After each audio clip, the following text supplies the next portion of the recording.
Never has Washington faced two ways quite like this, preparing for a presidential inauguration and a presidential impeachment at the same time. Today, the Democrats introduced one article of impeachment, charging President Donald Trump with incitement to insurrection.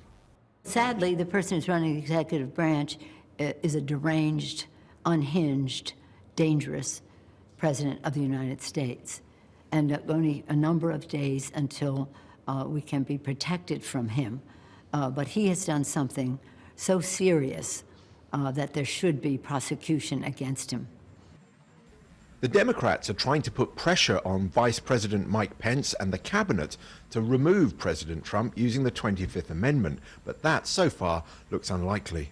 Madam Speaker. Assuming that fails, the Democrats in the House will start debating impeachment on Wednesday.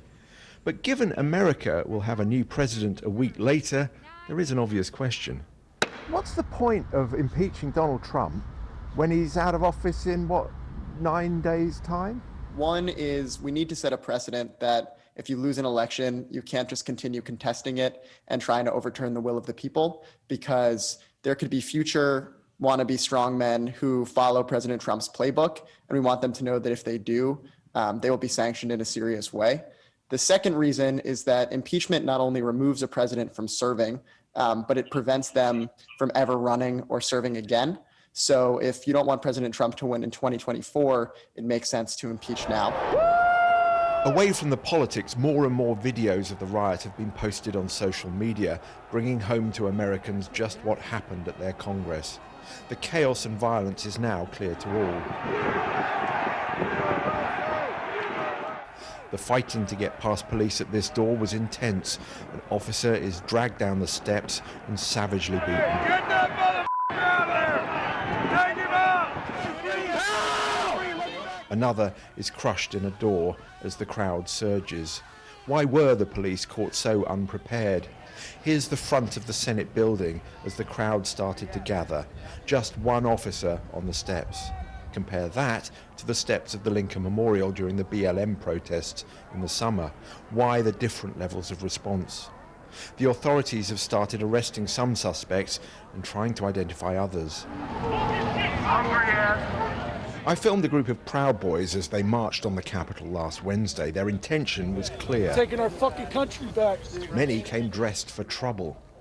Have a look at this man in the Stars and Stripes hoodie and orange balaclava. In his tactical vest, he has not only a radio and scissors, but at the end a can of bear spray, a chemical irritant designed to stop a charging grizzly.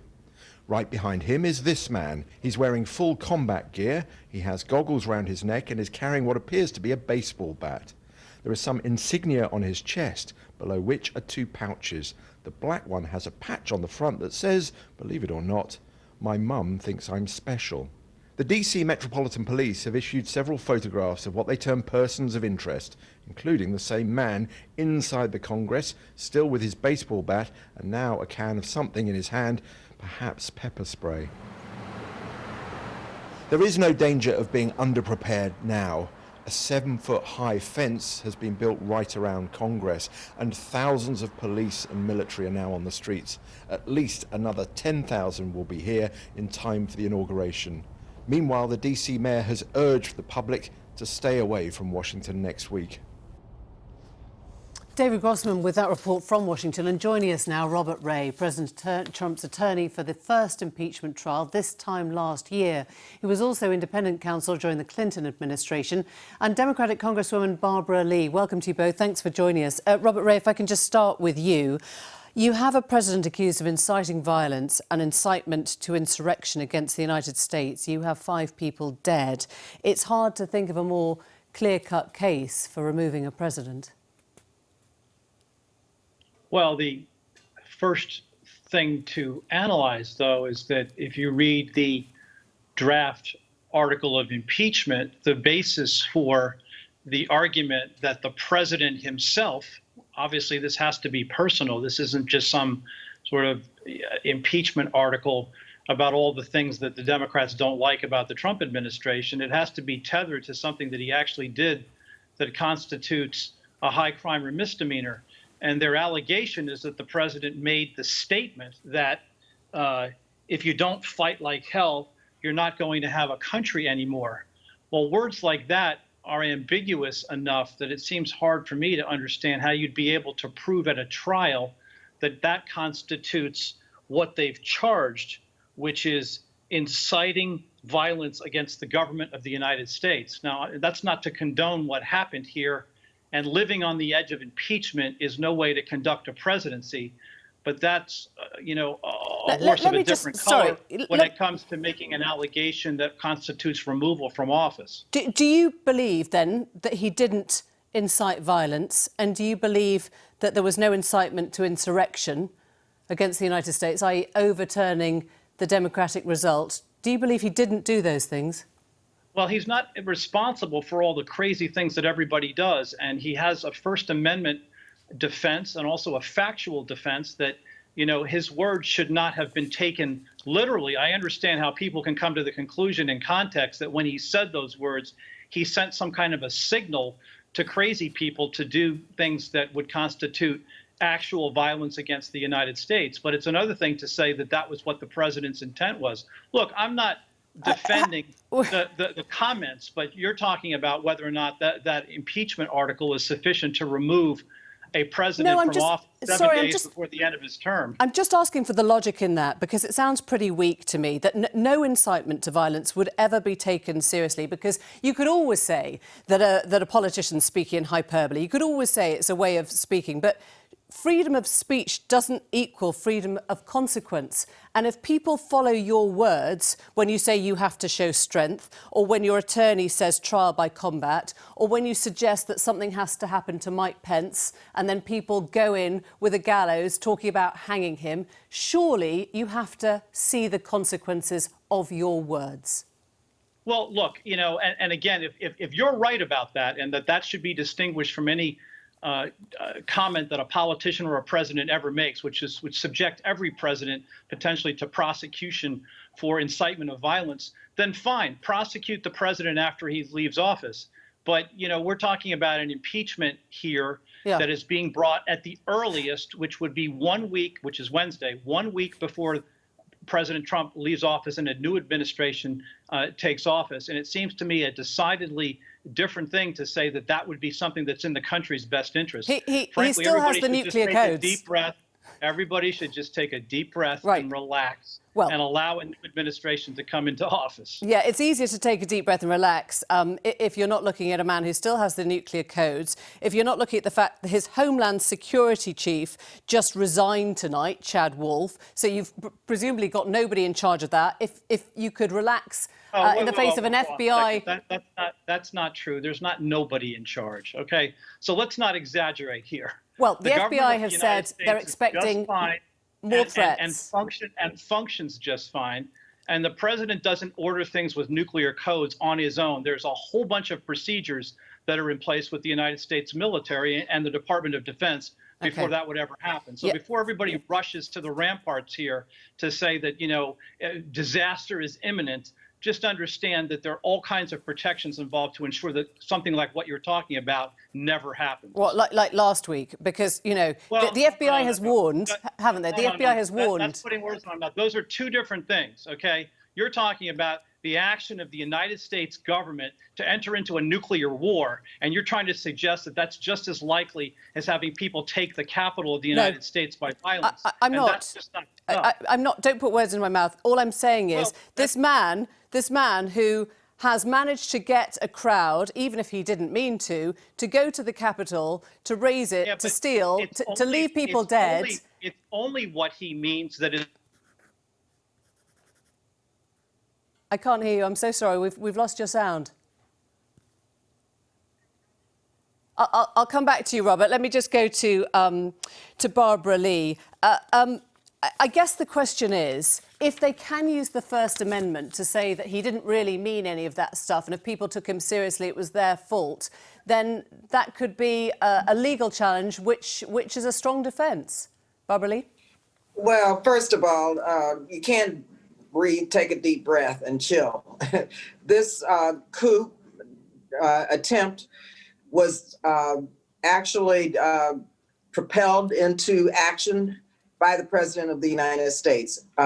He clearly, through his words and his deeds and this didn't just start. I mean, over the years, he's been inciting all of this anger and hostile behavior by his followers. The 14th Amendment is clear on consequences for inciting insurrection. Also, abuse of power. There are plenty of legal and constitutional foundation or basis for articles of impeachment. But if you ask me, he should resign. I mean, he is a clear and present danger, and he's a national security threat. And if he won't resign, then Vice President Pence should step up and allow the 25th Amendment to kick in. Barbara, and if he won't do that, with respect, then that would be great for the Democrats, but neither of those things are going to happen. So let me put Robert's points to you, which is, what is this impeachment actually for? You don't think he's going to start a nuclear war in 10 days. Is it to stop him from ever taking federal office again, or is it unfinished business? What are you trying to do First here? of all, you have to hold the head of state, the commander-in-chief, accountable. There was an attack, a violent attack, an attempted coup on the people of this country, at the Capitol, on our leadership, on members of Congress, and unfortunately, many of our police officers who were overwhelmed and had to fight in almost a war, especially the African-American police officers who were at the mercy of many of these terrorists. And this was an act of domestic terrorism. You cannot let any president get away with that. Also, we cannot allow a precedent to be set. I don't care if it's one day before, that allows for future presidents to see that this is okay to incite violence, to give orders to get to the Capitol. I mean, his words were very clear and the actions were very clear, and there's a direct correlation between his words and his actions. Finally, let me just say, many of the Republicans who accepted the lies, and of course this attempted coup is based on the lies of the election. We know the election was fair and free, and that there have been many court challenges, and every court challenge was overturned and was not ruled in Donald Trump's favor. And yet you have over 100 members of the House still trying to decertify the elections, to take away the votes of the people. And that's outrageous, and they need to be held accountable also. Robert Ray, it does raise a really serious question of whether the Republican Party actually understand how serious this was. Can I ask you, will you serve, or would you serve on his legal defense team again if he faced impeachment? Well, that's a hypothetical question. We haven't gotten there, and I don't answer hypothetical questions, particularly in view of the fact that I represented the president in the first impeachment. But I will say that the 25th Amendment route, I think, is an empty ultimatum. Not the least of which because it requires a presidential disability, and that's not what this situation was not intended to be covered by that. I understand that the Democrats want to proceed down the road of impeachment in the event that the 25th Amendment is not invoked. I think that Jim Clyburn has it about right. Maybe the best course here, if you want to sanction the president's conduct, is to have an impeachment and just let it stand at that and not send it on to the United States Senate. I'm also inclined to agree with David Kendall, who represented President Clinton during the Clinton impeachment, to the effect that the most appropriate sanction that is achievable now by both the House and the Senate is for there to be a censure resolution, which I think would enjoy bipartisan support by both Democrats and Republicans. I think it's achievable. I think it's something that sends a strong signal, which is what the Congresswoman suggested needed to be sent, and I agree with her. Robert, just let me ask you, because I think that's something that both sides would agree on. Yeah, you've answered, funnily enough, a lot of hypothetical questions there, whether it's about, Amendment 25 or the First Amendment and how you use it. So can I just ask you again, if you were asked to serve, to be on his defence team, would you say yes? Well, again, that's something subject to attorney-client privilege, and that is a hypothetical question. These other things are not hypothetical. Okay. They are, in fact, what's going to happen. You want to ask me in the event that actually an impeachment article is returned on Wednesday, I'm happy to answer that question, but not now. Thank you. We'd love to see you back, both of you. Thanks for joining us. Thanks very much.